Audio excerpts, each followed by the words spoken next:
Tout ce qu'il fallait retenir de cette journée en bourse et avec notre experte Pauline Gratel. Bonsoir. Bonsoir.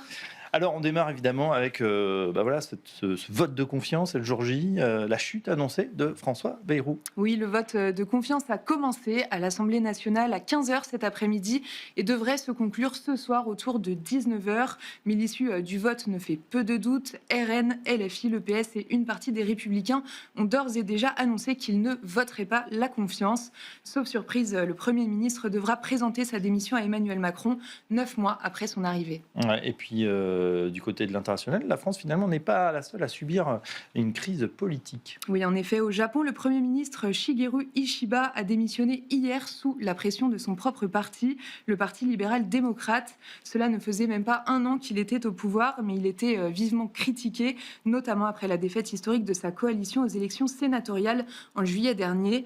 Dans ce contexte, le yen a chuté de 0,7% par rapport au dollar. Bon, on se penche évidemment sur les conséquences, notamment sur les marchés obligataires. Le rendement japonais à 30 ans évolue aujourd'hui légèrement inférieur à 3,30%. Le rendement à 10 ans est lui autour de 1,55%. En Europe, le rendement allemand à 10 ans évolue autour de 2,65% et le rendement français de même échéance autour de 3,40%.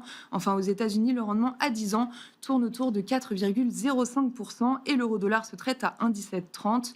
Du côté des métaux, l'or est au plus haut et a inscrit un nouveau record historique. Ouais, qu'est-ce qui se passe du côté des actions ? En Europe, le CAC 40 évolue en hausse malgré les incertitudes au-delà de 7700 points. Globalement, l'ensemble des indices européens évolue en hausse modérée avec un Stoxx 600 qui gagne de l'ordre de 0,3%. Au Japon, le Nikkei a clôturé en hausse de plus de 1,5%. Aux États-Unis, le Dow Jones est en légère baisse, mais le Nasdaq inscrit un nouveau plus haut dans les premiers échanges.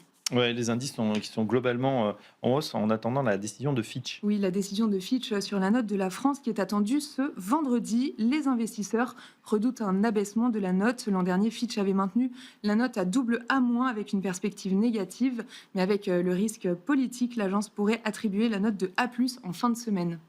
Du côté des valeurs, on se penche sur Total Energy qui profite de la hausse des prix du pétrole. Oui, l'OPEP+ a annoncé encore augmenter sa production de pétrole avec 137 000 barils supplémentaires par jour en octobre. Le titre Total Energy est donc en hausse de 1%. Dans les autres mouvements, Edenred et Pluxee sont en repli de 6% environ.